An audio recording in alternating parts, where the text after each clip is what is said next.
Welcome to IPL analysis. IPL సీజన్లో ఈరోజు లక్నో వేదికగా ఎల్ఎస్జీ గుజరాత్ జట్లు తలపడుతున్నాయి. లక్నో గత 2 మ్యాచ్ల్లో గెలిచి మంచి జోరు మీద ఉంది. గత మ్యాచ్లో ముకుల్ అద్భుత ఇన్నింగ్స్ ఆడి లక్నో గెలిపించారు. ఇక బ్యాటింగ్ బౌలింగ్ లక్నో మంచి ఫామ్లో కనిపిస్తోంది. అలాగే గుజరాత్ జట్టు కూడా వరుసగా 2 ఓటముల తర్వాత ఒక్క మ్యాచ్ గెలిచింది. అది కూడా ఒక్క పరుగు తేడాతో ఢిల్లీపై గెలిచింది. మరి ఈ మ్యాచ్లో గెలిచి లక్నో హ్యాట్రిక్ కొడుతుందా లేక గుజరాత్ గెలుపు బాటలో కొనసాగుతుందో చూడాలి. ఇక గత సీజన్లో అంతంత మాత్రంగానే లక్నోకి ఈసారి సరైన ఆరంభం అయితే లభించలేదు. కానీ తొలి మ్యాచ్లో కేవలం 141 పరుగులకే పరిమితమైంది ఆ జట్టు. ఢిల్లీ చేతిలో పరాజయం చెవిచూస్తుంది. కానీ సెకండ్ మ్యాచ్లో హైదరాబాద్ జట్టుపై అతి కష్టం మీద గెలిచింది. ఇక మూడో మ్యాచ్లో కూడా దాదాపు ఓడిపోయే స్థితిలో అద్భుత ఇన్నింగ్స్తో లక్నో గట్టెక్కింది. బౌలింగ్లో మంచి ప్రదర్శన కనబరుస్తున్న బ్యాటింగ్ మాత్రం వీక్గా కనిపిస్తోంది. మార్ష్, బదోని తమ స్థాయికి తగ్గట్టుగా దూకుడుగా ఆడాల్సి ఉంది. ఇక పురాన్ ఈ సీజన్లో అసలు ఫామ్లోనే కనిపించడం లేదు. లక్నో గెలవాలంటే బ్యాటర్స్ పుంజుకోవాల్సిన అవసరం కనిపిస్తోంది. ఇక గుజరాత్ జట్టు బ్యాటింగ్లో గిల్, సాయి, బట్లర్లపై ఆధారపడి ఆడుతుంది. ఇక గిల్ తిరిగి రావడంతో జట్టుకు బలం చేకూరినట్టే కనిపిస్తోంది. మరి గిల్ మ్యాజిక్ చూపి జట్టుకు విజయం అందిస్తారని అభిమానులు ఆశగా ఎదురు చూస్తున్నారు. ఇక బ్యాటింగ్, బౌలింగ్, ఫీల్డింగ్ ఇలా అన్ని విభాగాల్లో బలంగా కనిపిస్తున్న గుజరాత్ ఎలా ఆడుతుందో చూడాలి. ముఖ్యంగా వారి టాప్ ఆర్డర్ బ్యాటర్స్ ఫామ్లో లేకపోవడం కాస్త ఆందోళన కలిగించే విషయం.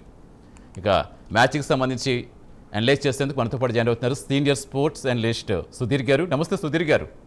నమస్తే సతీష్ గారు, ఎలా ఉన్నారు? బాగున్నారు. మీరు ఎలా ఉన్నారు సార్? బాగున్నానండి. ఏంటి ఇప్పుడు లక్నో మ్యాచ్ కాసేపట్లో స్టార్ట్ కాబోతోంది. హోమ్ గ్రౌండ్ లక్నోకి ప్లస్ అవుతుందా? ఎట్ ద సేమ్ టైం రెండు జట్ల బలాబలాలు ఎలా ఉన్నాయనుకోవచ్చు. ఇప్పుడు అంటే పాయింట్ల పట్టిక వరకు చూసుకుంటే 5th, 6th ప్లేస్లో ఉన్నాయనుకుంటా ఐ థింక్ రెండు జట్లు కూడా. ఇప్పుడు ఈ మ్యాచ్ రిజల్ట్ కేవలం గెలుపు మాత్రమే కాదు, వాళ్ళ ప్లేసెస్ కూడా మార్చేస్తే ఇది కనిపిస్తోంది. ఇప్పుడు ఏంటి ఏ జట్టు గురించి లక్నోకి ఇప్పటి వరకు అయితే అవే మ్యాచెస్ పర్వాలేదు అనిపించింది. ఒకటి హైదరాబాద్ లో, ఒకటి కోల్కతాలో 2 అద్భుతమైనటువంటి విక్టరీస్ సాధించారు. అండ్ హైదరాబాద్ లో కూడా లాస్ట్ ఓవర్ వరకు కొనసాగింది. అండ్ కోల్కతాలో మనం చూసాం Satish, what an innings actually. Mukul was brilliant actually. Last actual గా ఇంపాసిబుల్ పాసిబుల్ గా క్రికెట్ లో ఏది ఇంపాసిబుల్ కాదని అతను నిరూపించాడు. So youngster from Rajasthan actually just 21 balls లో బ్రహ్మాండమైనటువంటి ఇన్నింగ్స్ ఆడాడు. సో ఒక రకంగా చెప్పాలంటే లక్నోకు మెల్లమెల్లగా వాళ్ళ మిడిల్ ఆర్డర్ హోప్స్ పెరుగుతున్నాయి. బట్ టాప్ ఆర్డర్ హోప్స్ మీరు అన్నట్టుగా కొంచెం తగ్గిపోయాయి. ఎందుకంటే ఈ సీజన్ లో ఇప్పటి వరకు సతీష్ మీరు చెప్పినట్టుగా మిచ్ మార్చ్ నుంచి మనం ఒక మంచి ఇన్నింగ్స్ చూడలేదు. తర్వాత మార్క్రమ్ పర్వాలేదు కానీ బట్ అతడు కూడా అలాగే పూరన్ అయితే టోటలీ ఫెయిల్ ఇప్పటి వరకు అయితే. పూరన్ నుంచి రియల్ పూరన్ చూడలేదు. అండ్ రిషబ్ పంత్ పర్వాలేదు, చక్కగానే ఆడుతున్నాడు. ఒక మ్యాచ్ లో మనం చూసాం 50 సాధించి హైదరాబాద్ లో మ్యాచ్ గెలిపించాడు. ఆ తర్వాత పర్వాలేదు, మంచి మంచి మంచి టచ్ లో అయితే కనబడుతున్నాడు. సో డెఫినెట్లీ ఈ రోజు నేను అనుకుంటాను Gill versus Rishabh Pant it's going to be an interesting battle, doubt లేదు. ఎందుకంటే రియల్ గా చెప్పాలంటే ఒక రకంగా గిల్ అదృష్టవంతుడు అనుకోవాలి. ఎందుకంటే ఇండియన్ కెప్టెన్ గా అసలు యాక్చువల్గా రిషబ్ పంత్ నే చేద్దాం అనుకున్నారు. బట్ అతనికి ఇంజరీ కావడంతో యాక్చువల్లీ యాక్సిడెంట్ కారణంగా అతడు చాలా రోజులు దూరం అయిపోయినాడు. ఆ తర్వాత గిల్ చక్కటి పర్ఫార్మెన్స్ కనబరిచే ఆ అవకాశాన్ని తన వైపు మలుచుకున్నాడు అని చెప్పాలి, మంచి పర్ఫార్మెన్స్ తోటి. అండ్ టెస్ట్ మ్యాచెస్ లో మంచి క్యాప్టెన్సీ కూడా చేస్తున్నాడు. అండ్ నేను అనుకుంటా రిషబ్ పంత్ కు కంబ్యాక్ చేయడానికి వన్డే మ్యాచెస్ లో కూడా ఇది ఒక మంచి అది. ఎందుకంటే T20లోనైతే తన స్థానాన్ని కోల్పోయినాడు. But seems to be in good touch actually. And లక్నోలో ఓడించడం నేను అనుకుంటాను అంత ఈజీ కాకపోవచ్చు. గుజరాత్ చెప్పుకోదగ్గ రికార్డు కూడా లేదు. అండ్ ముఖ్యంగా మీరు చెప్పినట్టుగా వాళ్ళ టాప్ ఆర్డర్ ఒకటే రాణిస్తున్నారు. బట్ అదర్వైజ్ మిడిల్ ఆర్డర్ సమస్యలు వల్ల కొనసాగుతూనే ఉన్నాయి. అండ్ బౌలింగ్ లో రాషీద్ ఖాన్ లాస్ట్ మ్యాచ్ లో అగైన్స్ ఢిల్లీ ఒక బ్రిలియంట్ పర్ఫార్మెన్స్ కనబరచడం అనేది దట్ వాస్ ఫెంటాస్టిక్. ఈవెన్ వాళ్ళు గెలిచిన మ్యాచ్ లో కూడా Satish it was nail biting finish లోకి వెళ్ళింది. మనందరికీ తెలిసిందే. మిల్లర్ యాక్చువల్లీ ఆ సింగిల్ తీసుకొని ఉన్నట్లయితే కనీసం సూపర్ ఓవర్ వరకు అయితే వెళ్ళుండేది మ్యాచ్. ఆ తర్వాత మేబీ లాస్ట్ బాల్ కు కుల్దీప్ సింగిల్ తీసుకోకపోయేవాడు. బట్ ఒక ఎక్సైటింగ్ మ్యాచ్ అయితే చూసేవాళ్ళం. ఎక్సైటింగ్ గా కొనసాగే కానీ మరింత ఎక్సైటింగ్ గా ఉండేది మ్యాచ్. గొప్ప విక్టరీగానే అయితే చెప్పుకోలేం. గుజరాత్ ప్రాబ్లమ్స్ ఉన్నాయి బికాస్ రాజస్థాన్ రాయల్స్ అగైన్స్ ఎలా ఓడిపోయినారో చూసాం. Brilliant performance actually. ఒంటి చేత్తోటి సూర్యవంశీ వండర్ఫుల్ పర్ఫార్మెన్స్ కనబరిచారు ఆ మ్యాచ్ లో. అఫ్ కోర్స్ చివరిలో రాషిద్ బ్యాటింగ్ చక్కగా చేశా కానీ వాళ్ళు just came close to win the match. But సరిపోలేదు అతని ఎఫర్ట్ అనేది. సో వాళ్ళకు కూడా కొన్ని సమస్యలు ఉన్నాయి అసలు యాక్చువల్గా. అంటే ఎకన్నా స్టేడియం అనేది ఏంటి, దేనికి అనుకూలంగా ఉంటుంది అనుకోవచ్చు? ఇప్పుడు అంటే జనరల్గా ఇప్పుడు టాస్ గెలిచిన వాళ్ళు ఏది తీసుకుంటే వాళ్ళకి ప్లస్ పాయింట్ అవుతుంది. ఐ థింక్ ఇక్కడైతే ఇప్పటి వరకు ఒకటే మ్యాచ్ చూసినట్టున్నాం కదా మనం. I think Chennai against only just చాలా 140 స్కోర్ మాత్రమే చూడగలిగాం ఇప్పటి వరకు. That was long time back actually. So నేను అనుకుంటాను ఇక్కడ మంచి స్కోర్ చూసే ఛాన్స్ ఉంటుంది. ఎందుకంటే ఢిల్లీ వర్సెస్ లక్నో కొనసాగినట్టుంది, అది 140 వరకే మాత్రమే చూసాను స్కోర్. బట్ 190 స్కోర్ ఇక్కడ ఎక్స్పెక్ట్ చేయొచ్చు కూడా మీరు, ఎందుకంటే ఇట్స్ ఎ బిగ్ గ్రౌండ్, కొంచెం ఒకవైపు చాలా దూరంగా ఉంటది బౌండరీ లైన్ అనేది సతీష్. సో నేను అనుకుంటాను అక్కడ కొంచెం స్పిన్నర్స్ రోల్ కొంచెం ఎక్కువగా ఉండవచ్చు, బికాస్ స్పిన్నర్స్ టెంప్ట్ చేసి అటు రాషిద్ ఖాన్ కానివ్వండి, ఇటు రతీ కానివ్వండి, వీళ్ళు కొంచెం టెంప్ట్ చేసి బ్యాటర్స్ అవుట్ చేసే అవకాశం వాళ్ళకు ఉంటుంది. బట్ మీకు లక్నో మీడియం పేసర్స్ మాత్రం బ్రహ్మాండంగా బౌలింగ్ చేస్తున్నారు. So it's going to B a challenge actually, ఎందుకంటే మీకు ప్రిన్స్ యాదవ్ కానీ షమీ కానీ చాలా మంచి పేస్ జనరేట్ చేస్తున్నారు, అండ్ వాళ్ళకి మంచి సపోర్ట్ కూడా ఉంది రియల్ గా చెప్పాలంటే టీం నుంచి. అండ్ ఇద్దరు ఇప్పటివరకు చాలా బ్రహ్మాండమైనటువంటి స్పెల్స్ కనబరిచారు. సో వాళ్ళిద్దరిని ఎలా ఎదుర్కొంటారు గుజరాత్ బ్యాటర్స్ చూడాలి, బికాస్ గుజరాత్ టాప్ ఆర్డర్ ఒకవేళ ఫర్ ఎగ్జాంపుల్ కొంచెం డీలాగా ఉన్నట్లయితే ఐ థింక్ అంటే వికెట్లు కోల్పోయినట్లయితే త్వరగా I think Lucknow can put pressure on them అండి. అంటే మీరు చెప్పినట్టుగా ఇటు గుజరాత్లో రషీద్ ఖాన్ అండ్ లక్నోలో రవి బిష్ణోయ్ బౌలింగ్లో. రవి బిష్ణోయ్ కాదు, రవి బిష్ణోయ్ అఫ్ కోర్స్ రాజస్థాన్ కి ఆడతాడు. ఓకే, మీరు చెప్పినట్టుగా రవి బిష్ణోయ్ ఇప్పటి వరకు చాలా మంచి, అంటే రవి బిష్ణోయ్ లాగా బౌలింగ్ చేయాలని అందరూ కోరుకుంటున్నారు, because is been top wicket taker అండి. ఎందుకంటే స్పిన్నర్స్ కు హెల్ప్ లభిస్తుంది, ముఖ్యంగా లెగ్ స్పిన్నర్ చక్కగా రాణిస్తున్నారు. Rashid Khan was brilliant. Result తారుమారు అయిపోతుంది వాళ్ళ.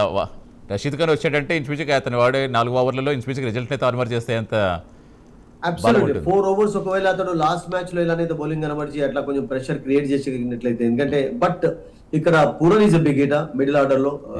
రషీద్ ఖాన్ స్పేర్ లో ఉంచుతారు అతని కొరకు, అండ్ మాక్రమ్ స్పిన్నర్ అద్భుతంగా ఆడతాడు, అండ్ రిషబ్ పంత్ కూడా స్పిన్ చక్కగా ఆడతాడు. కొంచెం ఏదైనా వీక్నెస్ ఉందంటే మిచ్ మార్క్స్ ఉండవచ్చు, కానీ బట్ అదర్వైజ్ నేను అనుకుంటాను పూరన్ అవుట్ చేయడం తర్వాత బదోనీని కూడా కంట్రోల్ చేయడం కష్టమే, బికాస్ బదోని బ్రిలియంట్ గా ఆడుతున్నాడు అండి అసలు. తర్వాత మనం చూసాం Chaudhary was excellent actual, Mukul Chaudhary last match లో.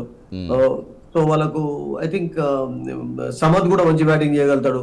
సో దేర్ ఆర్ బ్యాటర్స్, అంటే స్పిన్ చక్కగా ఆడేటటువంటి బ్యాటర్స్ లక్నో టీమ్ లో ఉన్నారు. So I think battle definitely Rashid versus these batters will be absolute interesting, డౌటే లేదండి. ఎస్, మీరు చెప్పినట్టుగా సుధీర్ గారు, అంటే లక్నో అయితే రెండింటిలోనూ కూడా మంచి బాగా బలంగానే కనిపిస్తుంది. ఇటు గుజరాత్కి మాత్రం అంటే గిల్ ఖచ్చితంగా శుభారంభం చేస్తే పవర్ ప్లేలో మంచి స్కోర్ కనుక ఇస్తే కనుక డెఫినెట్గా బాగుంటుంది అనుకోవచ్చు. ఐ థింక్ గిల్ కొడుకు నేను అనుకుంటాను ఆవేష్ ఖాన్ ఆర్ ప్రిన్స్ యాదవ్ షమీ ఈ ముగ్గురు నుంచి ఏదైనా ఒక ప్లాన్ వ్యూహం ఉండాలి, బికాస్ గిల్ సెట్ అయితే చాలా కష్టం. అంటే సాయి సుదర్శన్ వికెట్ అంటే 40-50 తర్వాత ఎక్స్పెక్ట్ చేయొచ్చు, కానీ but Gill is such a player actually. ఒకసారి 30s 40s 50s దాటిన తర్వాత బిగ్ సెంచరీ చేసే ఎబిలిటీ అతనికి ఉంది. సో అతన్ని నేను అనుకుంటాను కట్టడి చేయడం చాలా కష్టం if he gets going actually. So అతని వికెట్ కొరకు ఫస్ట్ లోనే ఒక దాన్ని ఏమంటారంటే ఒక స్ట్రాటజీ అనేది ఉండాలి.